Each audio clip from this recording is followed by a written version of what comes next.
بسم الله الرحمن الرحيم لا حول ولا قوة إلا بالله العلي العظيم الحمد لله رب العالمين صلى الله على سيدنا ونبينا أبي القاسم المصطفى محمد اللهم صل على محمد وآله الطيبين الطاهرين لا سيما بقية الله في الأراضين عجل الله تعالى فرجه الشريف اللهم أخرجني من ظلمات الوهم وأكرمني بنور الفهم اللهم افتح علينا أبواب رحمتك وانشر علينا خزائن علمك برحمتك يا أرحم الراحمين.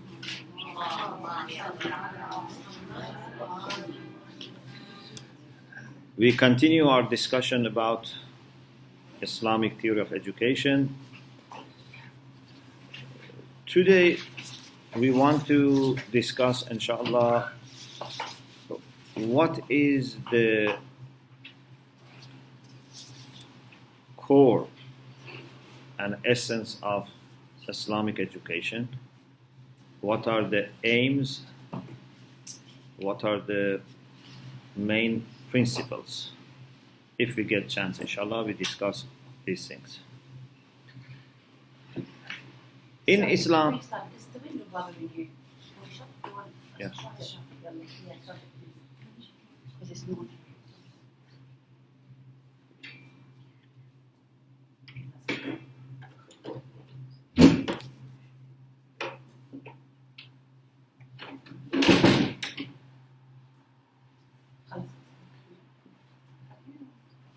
In Islam, we are not interested only in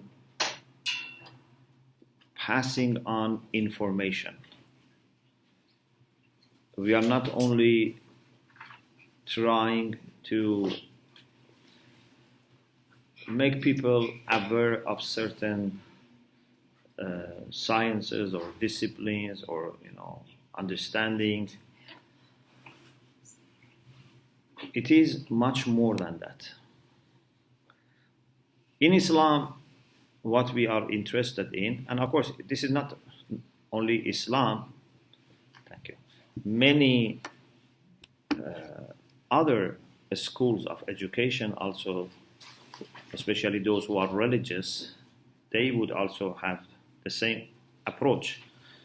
There can be differences in the depths, in comprehensiveness, but many people also have understood this point, but unfortunately some have missed it. In Islam, we want to make sure that the learner grows from every possible aspect. There are potentials in us which need to be developed.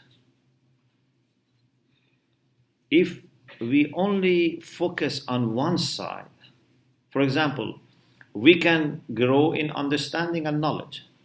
But if we just focus on this and just fill the mind of people with information and make them a small library, for example, this is not enough.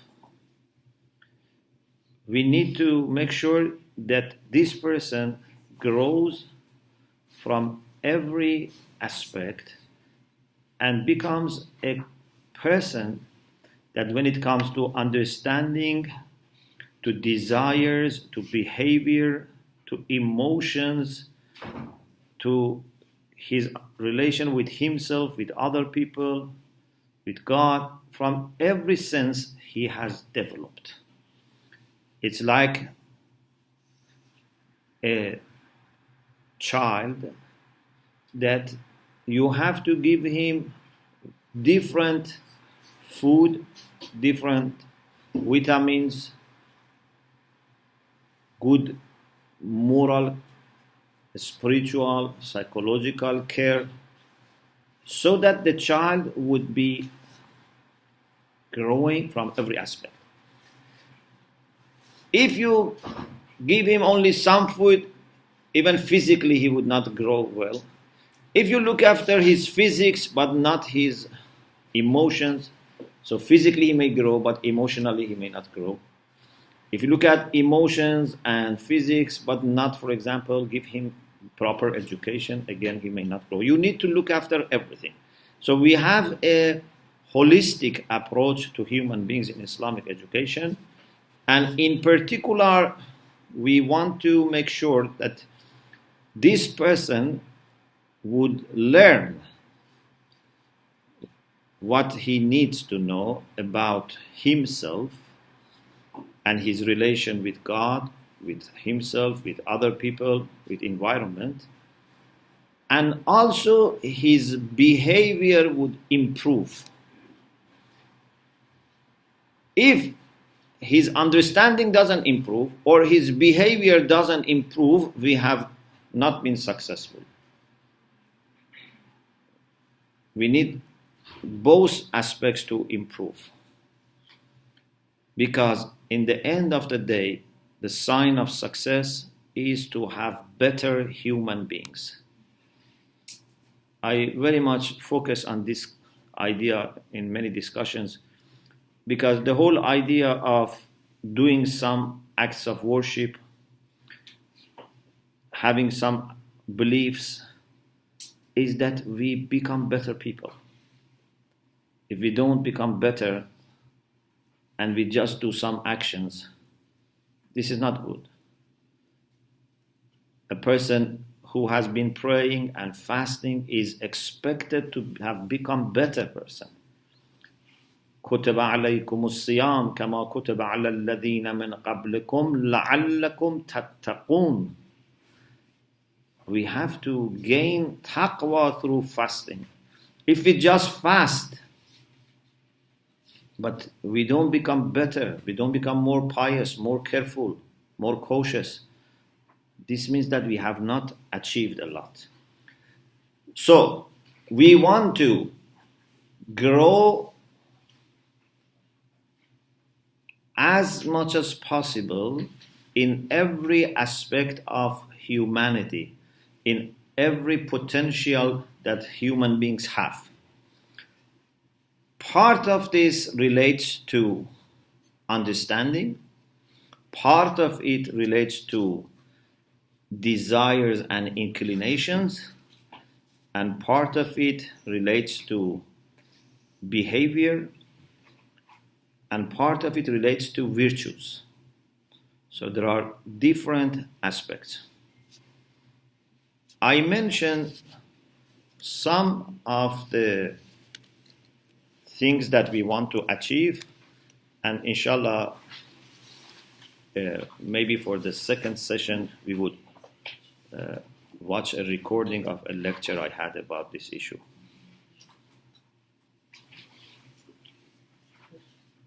First, when it comes to understanding, what do we want to understand in Islamic education? In Islamic education, we want to help the learner, and as I said also yesterday, and the sisters who were not yesterday, inshallah, they will receive the recording. The learner and teacher are in a sense traveling together. The teacher is not someone who thinks that he has completed everything and just has the responsibility of helping the learner. The teacher himself is a learner. Murabbi is himself trying to grow. So we don't have two different worlds, educator and the one who is educated. No, they are working together. So what they want to understand, and the educator tries to prepare the ground for the learner to understand. One is knowing Allah subhanahu wa ta'ala. Our great attention should be to making them better know Allah subhanahu wa ta'ala. Amir al-Mu'min alayhi salam said, أَوَّلُ الدِّينِ مَعْرِفَتُهُ. وكمال معرفته التصديق به. أول الدين means the first thing in religion, the most important thing to begin with is knowing Allah subhanahu wa ta'ala. And kamalu ma'rifati, perfection of knowing Him, is at-tasdiq bih, is when you believe in Him and confirm His existence with the qualities that He has. We in Jose have a book which is the very first book that students may study. Now there are other books to begin with, but in the past this was something for everyone, called Jami'ul Muqaddamat. So this is a collection of smaller books and essays about Sarf, Nahv, and also there is Adabul Muta'allimin. So the very first part of it is Sharhul Amthila, which is an introduction to Al-Misaf. And it says in the first line, be aware that Awwaluddin Ma'rifatul Jabbar, or Awwalul Ilm Ma'rifatul Jabbar, wa Akhirul Ilm Tafwidul Amr Ilayh. The first part of knowledge is to know Allah subhanahu wa ta'ala, and the end of it is to submit your affairs to Allah subhanahu wa ta'ala. So knowing Allah subhanahu wa ta'ala is very important, and we can talk about this for hours, but I just stop here because I think it's clear. The second thing is knowing Allah subhanahu wa ta'ala's relation with the world, with the universe, with the creation, with ma siwa Allah, with anything other than Allah subhanahu wa ta'ala. This is very important. Because some people believe in God, but they don't know what's the relation between God and this world. Somehow they think God is so transcendent and so far away that He doesn't know exactly what is happening, or even if He knows, He cannot do anything. God has created and then retired, or He has created and delegated everything to other things. So they don't have this understanding that Allah subhanahu wa ta'ala is in charge of everything.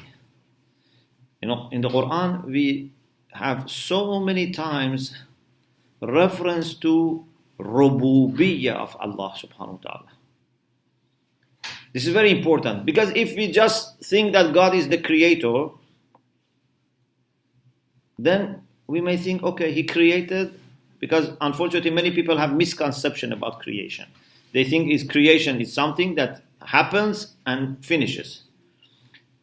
If they are equipped with philosophical understanding, they know that creation is an ongoing process, and creation is not separate from managing and running and lordship. To leave no chance for any confusion, any misunderstanding, the Quran focuses a lot on rububiyyah, Allah subhanahu wa ta'ala being a Rabb. And Rabb is the one who is in charge, the one who is running and managing and taking care of something.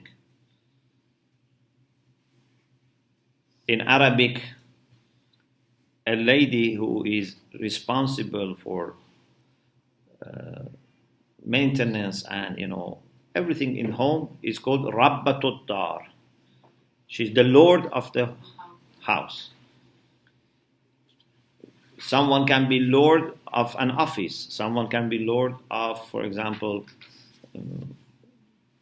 some group of people.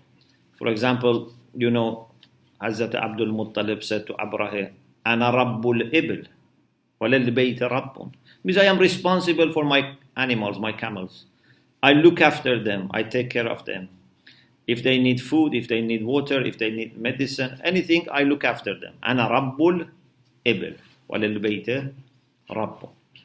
So Rab is the one who is in charge. Allah subhanahu wa ta'ala is Rabbul Alameen. He is in charge of everything. He is aware and he is into everything that happens. In Tawheed Af'ali, we say nothing happens in this world unless it's an action of God. Maybe there are other things under God, but everything is also an action of God. Anyway, we don't want to talk about aqaid now. We want us to say that it's very important that not only they know that God exists and has these attributes, but also they know what is the relation between God and this world. There is a hadith from Amir al-Mu'minin alayhi salam in which he says, La ibadata كَالتَّفَكُّرِ فِي صُنْعِ اللَّهِ عَزَّ وَجَلَ. There is no worship like contemplation, like thinking about creation of Allah subhanahu wa ta'ala. You know, the Quran says, الَّذِينَ يَتَفَكَّرُونَ فِي خَلْقِ السَّمَاوَاتِ وَالْأَرْضِ. Those who think about the creation of the skies and the earth. The other thing that we should focus on is knowing prophets, and in particular Prophet Muhammad sallallahu alaihi wasallam, and Imams. They should have reliable, sound understanding of the Prophet, his life and character and mission. Imams, their life and mission and teachings. This is also important. And then, after knowing Allah subhanahu wa ta'ala and his relation with creation and Prophet and Imams, then they learn other aspects of religion under the light of these fundamental understandings. So this is why we say Quran and Sunnah are the basis for understanding Islam. So in Islamic education, the people who pass this education, who successfully complete this education, should be people who have very good understanding of all these things. Because human beings are to great extent formed by their understanding, by their beliefs, by their ideas. What you believe is part of what you are. Your ideas are part of what you are. In addition to the practical implications, just your ideas and beliefs are very fundamental information of your personality. Then when it comes to desires and inclinations, we should aim at these things. One, to help them develop love for Allah subhanahu wa ta'ala. It's very important. In the end of the day, all our activities should lead to greater love for Allah subhanahu wa ta'ala. I mentioned, I think it was yesterday, that Allah subhanahu wa ta'ala said to Musa alayhi salam, Habbibni ila khalqi. Make my people love me. Because if they love Allah subhanahu wa ta'ala, it's good for them. When you love a good person, then you try to become good. If you love a bad person, you try to become like him. Love has the power of transformation. And depending on whom you love and what you love, you change yourself. So we should try to add to the love for Allah subhanahu wa ta'ala. Amir al-Mu'minin alayhi salam said, إِذَا أَكْرَمَ اللَّهُ عَبْدًا شَغَلَهُ بِمَحَبَّتِهِ. When Allah subhanahu wa ta'ala wants to honor and respect a servant of him, would make him experience his love, and he would be preoccupied with love for Allah subhanahu wa ta'ala. Rasulullah sallallahu alaihi wasallam is also quoted as saying, Allahumma ja'al hubbaka ahabbal ashya'i ilay. Oh Allah, make love for you the most beloved thing for me.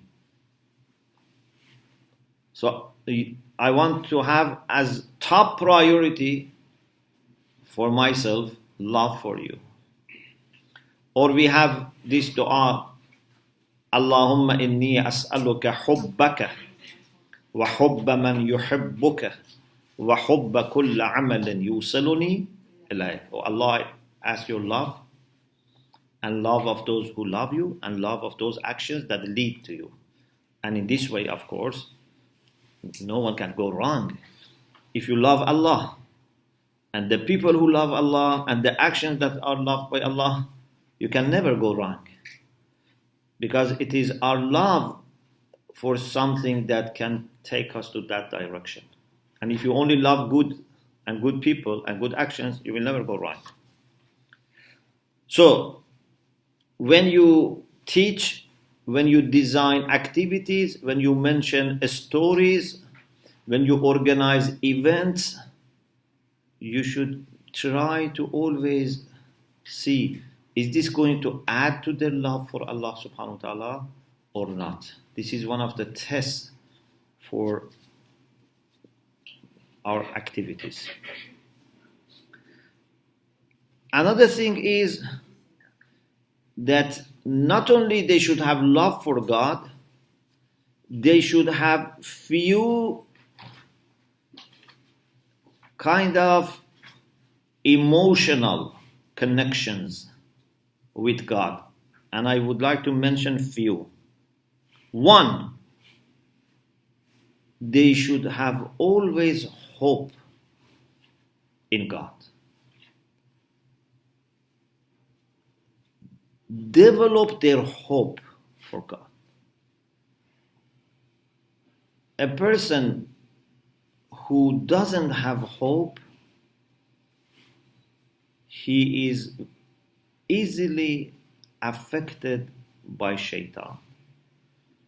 Because we would never try to improve if we lose our hope. We would remain what we are, and we would let the situation remain as it is if we are despaired. So, they should be always hopeful. We say in Dua Abu Hamza, Ya Rabbi, inna lana fika raja'an azima. My Lord, we have great hope in you. Raja'an azima. Quran says, قل يا عبادي الذين أسرفوا على أنفسهم لا تقنطوا من رحمة الله إن الله يغفر الذنوب جميعا. You should never, under any circumstances, lose your hope, become despaired. If you have done something wrong, never think that your relation with God is broken forever. The only thing that may indicate relation is broken is when you lose your hope, when you become despair. Al-ya'su min rawhillah. This is very bad. If you are despaired, Quran said, La ta'yasu min rawhillah. You should never be despaired with respect to Allah's mercy. In some hadith says, If someone has killed prophets and then thinks that God is not going to forgive him, this is greater sin than killing the prophets. Because you are underestimating mercy of God and you are endangering your relation with God. So, we should never lose our hope. We should never let our students and trainees to lose their hope in God, and never they should become despaired. Sometimes, unfortunately, when we want to warn people, we don't have balance. So we say, if you do this, then you are finished. You are no longer a believer, or God no longer cares about you, no longer loves you. We have to be very careful not to play this too much, because you want to warn so that the person doesn't make mistake. But suppose this person has made the mistake. You should not destroy all the bridges for him to come back. Never make someone lose his hope in returning. Because if he thinks that he cannot return, then he can go further away. So it's very important that they should have great hope in Allah subhanahu wa ta'ala.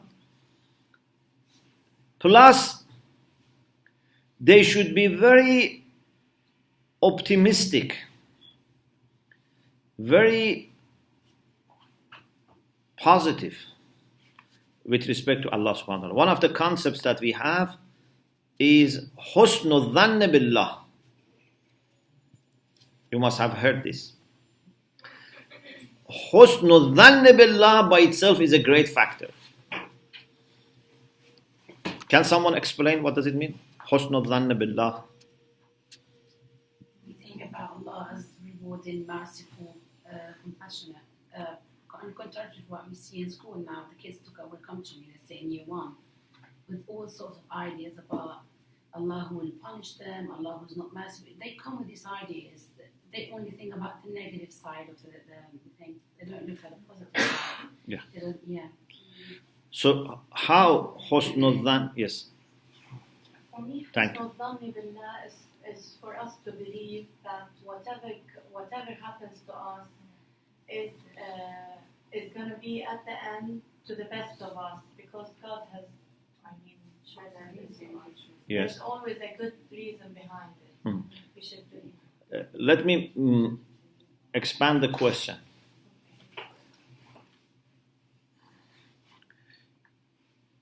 We can understand from our hadith that depending on what you think, what you think God is going to do with you, God may also treat you differently. Depending on what you think God is going to do, God may also treat you differently. So, for example, we have this hadith qudsi, أَنَا عِنْدَ ظَنَّ عَبْدِيَ الْمُؤْمِنِ. I am close to what my believing servant thinks about me.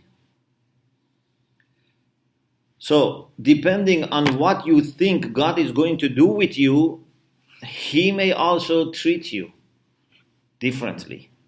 So, can you explain this? Yes. I think we need to believe that Allah subhanahu wa ta'ala always adil. So Yeah. whatever He will do is coming from His adjustment. So if I like what happened to me or don't, but it's fair for me. Yeah, but my question is how our attitude, our expectations can change what Allah does for us. Yes. I understand that what Allah is doing for us is just like a mirror about what's inside us.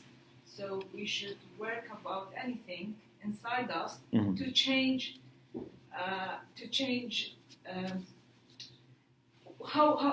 to go what we want from God. That is what I understand now. Mhm. Yeah. It is depending on us. Mhm. Yes. How? Yes. Thank you. Say that if taslim li amr Allah, Mhm. like you agree or satisfy what Allah chooses for you is the best, Yeah. and you accept it. Yeah. But this is good, Even but if this is it's, different. Even if it's not what we don't want. Like maybe Yeah. what we choose is different, but Allah, we will have to believe, strong belief inside that what Sure. Allah chooses for us is the best. Sure. Yes. You were first. I don't know what. Okay. I think we have to. I remember a while ago I heard you saying this. When you pray for something, for example, your abode in the Akhirah, reach for the stars and pray for the highest, most ultimate position that you want to reach. So do not despair that you are worthy of anything less. Mm. Now, if in that process of your living in this world and whatever it is you're striving for, if there's some aspect of that where you feel, well, maybe I'm not able to attain that, or maybe I'm not worthy to attain that, that may be the result of what you will get. So you must never think like that. You must always strive to do your best and pray to reach the ultimate that you want to reach, and believe that, inshallah, if it's khair, it will be given to you. Yeah. Yes. Yeah. That's correct. Anyone can add, Sister Alia? So something like that we recite in Munajat Shabani, and we tell, even though we're so sinful and we're so, we have lots of mistakes that we make and stuff like that, but our hope is that Allah subhanahu wa ta'ala is going to be merciful to us, and He's, even by just, telling God about our sins or whatever, we have hope that we know and we believe that Allah subhanahu wa ta'ala is going to be merciful to us, even though we are so sinful. And so in that hope is our husn al-dhan, that God is more kareem and more rahim and more, everything than we imagine Him to be, and that He's going to deal with us in that way. Yeah. And so that would be our husn al-dhan towards Allah. So how my husn al-dhan can change what God does for me? So even though I'm not the perfect being, I'm a sinner. I have lots of mistakes in me, and according to His adala, and according to what generally what would happen is that we would go to we'd have to go through these cleansing processes and purification processes, but because we have that husn al-dhan that Allah will through His karam will forgive us, therefore we won't go through we won't go through those processes, and Allah will forgive us. And that's how we can change that, that instead of going through those processes, something like that. Yeah, thank you. Sister Zainab, you wanted to?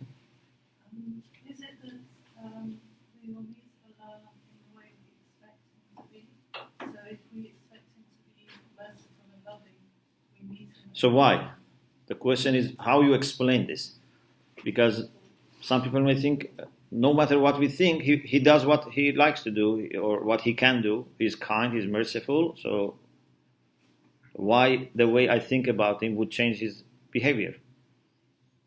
Because when you have a positive attitude about something, Okay. then this somehow comes back to you. So what's the explanation? Yes, this is the idea, but we want to see if we can explain. Yes. Like if you have strong belief, let's say you have a friend, Yeah. and you expect always the good things from him. Mm. You need to become in your mind that will hurt you. This person, that is one of his names, like the mercy or Rahman or Rahim. This all never came in your mind that will hurt you. This person, that came what you have in belief in. So nothing comes in our mind that Allah subhanahu wa ta'ala will hurt the person. So I think this. I don't Yeah, know. but why? The question is this: why, if two people they have acted the same, but one of them has greater hope in God, just this greater hope would change the way God treats them. Because his behavior will change.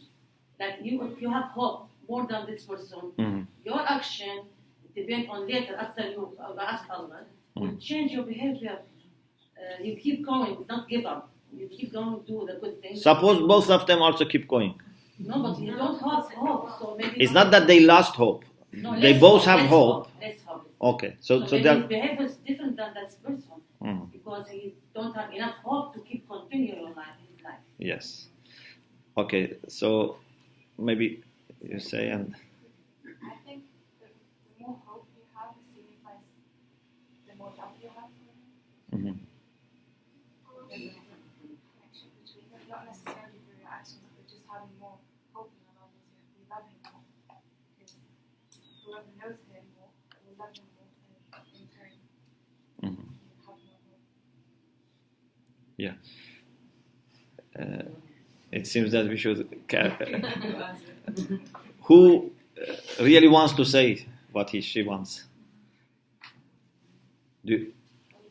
I don't want to be hard. If you really want to say it, so we listen. Yes.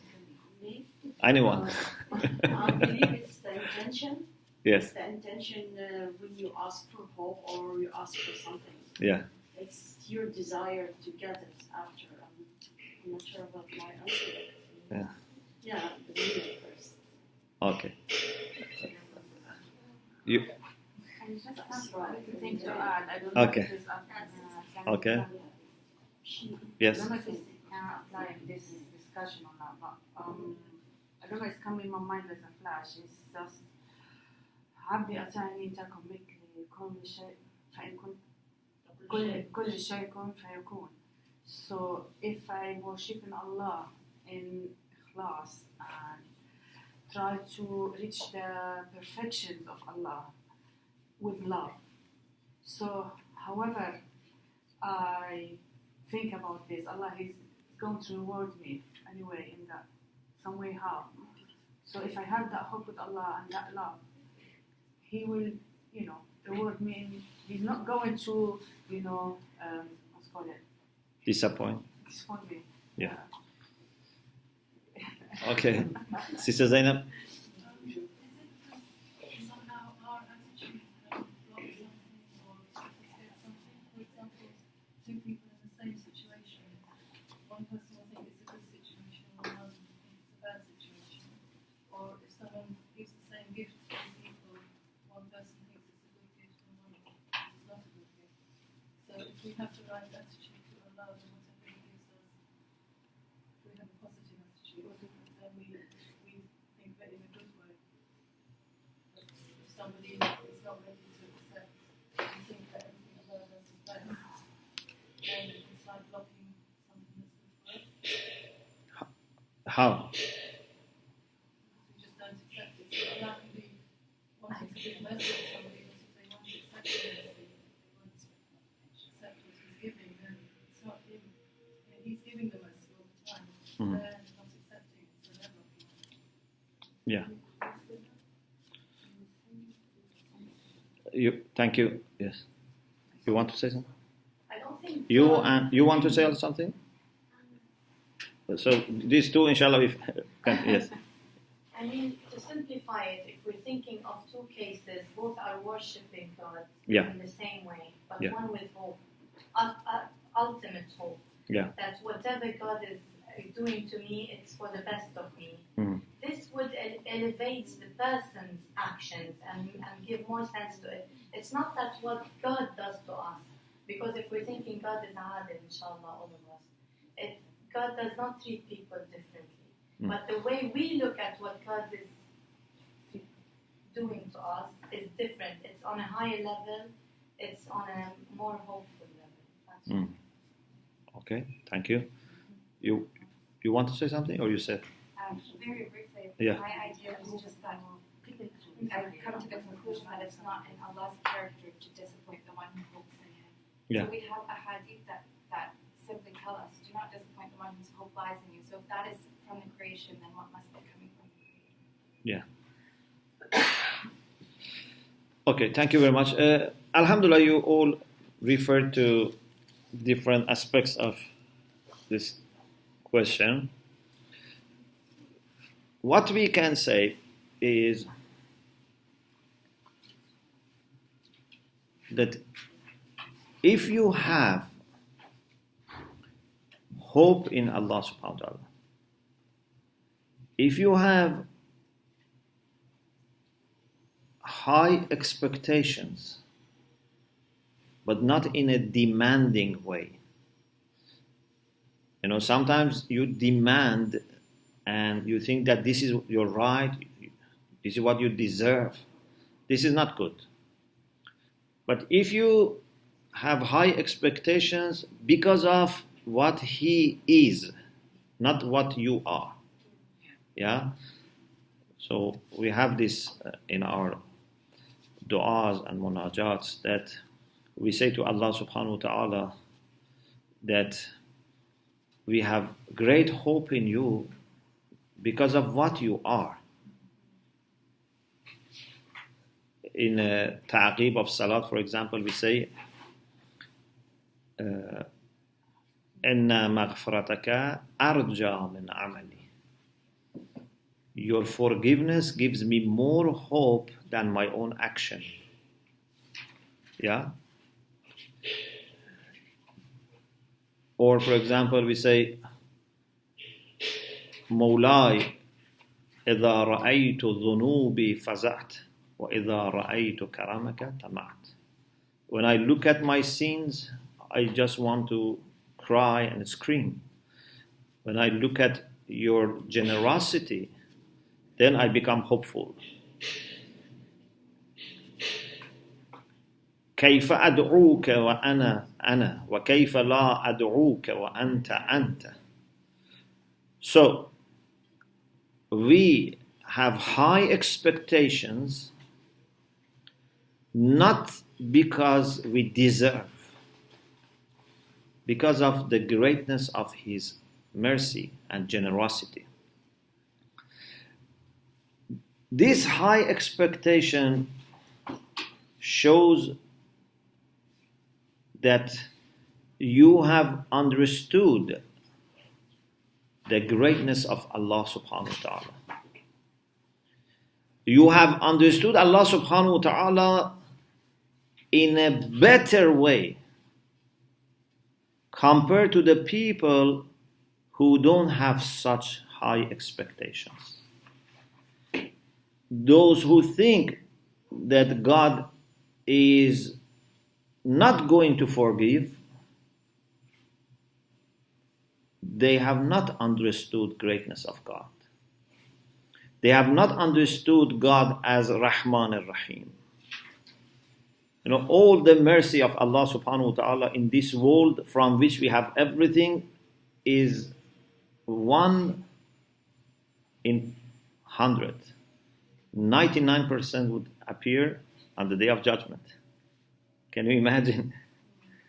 Everything that we have in dunya, including spiritual gifts, prophets, books, messengers, because it's all the rahmah of Allah, is 1 and 99 is for akhirah. So, if someone thinks that God is not forgiving, God is not caring, God does not love me thousands of times more than my parents love me, or more than myself love myself, he has not understood God. The more you know God, the more you can get from this understanding. Did you get my point? Yes. But excuse me, like when you asked it, you said like how this will change my attitude, you said like how this will change. Your attitude changes your relation with God. Yes, but yes. Like after that, like if I have like this is done, that's mean after that my attitude will change, or no, Hosazan is your attitude, and this attitude will change your relation with God and what you receive from God. So imagine if we have a person, a teacher, that we have always asked him to teach us one subject up to one level. For example, we always ask him to teach us elementary fiqh, because we didn't know that this person has more to offer. So this person has what he has, but what we have received is limited because we never ask him for something more. We only ask him to teach us basic fiqh, for example. Then someone else goes and asks him to teach him advanced fiqh and says, train me, I want to become mujtahid. Another person says, teach me philosophy, teach me irfan. The same person, but what type of questions you have raised to him, what type of things you ask from him can limit the benefits that you receive from that person. Okay? The same is, for example, with parents. You may ask your parents only for food and dress.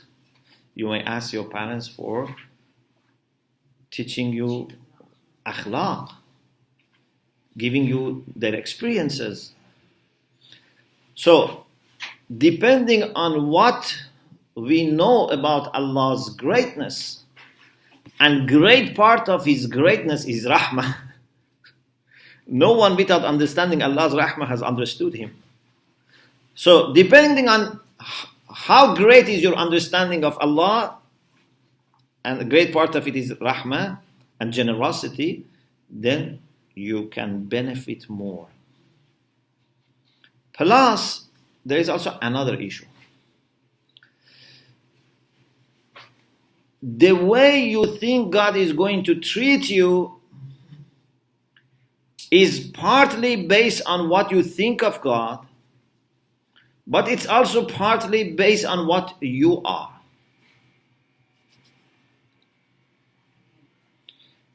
The way you think God is going to treat you is partly based on your understanding of what God is, and partly based on what you are. Because the way you yourself are filters, shapes the way you think God is going to act. If you are a person that would never reject someone who sincerely apologizes, then can you imagine God is going to reject someone who sincerely repents? No. But if I am a person who sometimes gets angry and sometimes, becomes very rigid, and to some people who have wronged him, he says, no way I can forgive you, automatically also you think about God in the same way. So,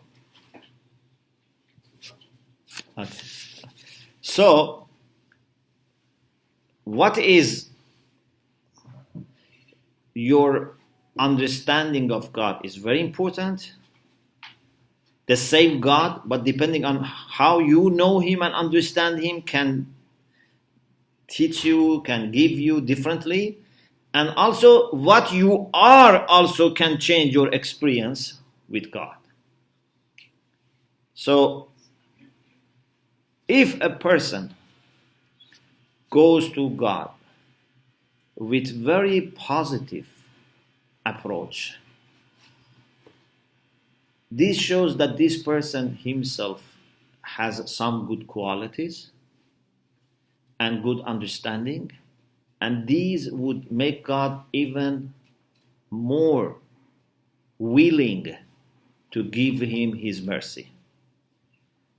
And God is not going to disappoint such people.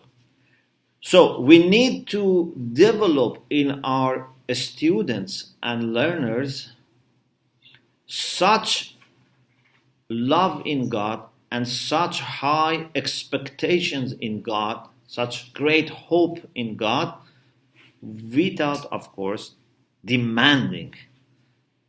We should not take advantage of generosity of God and become too demanding. I think we should have a break, and inshallah after a short break we continue. Alhamdulillah Rabbil Alamin.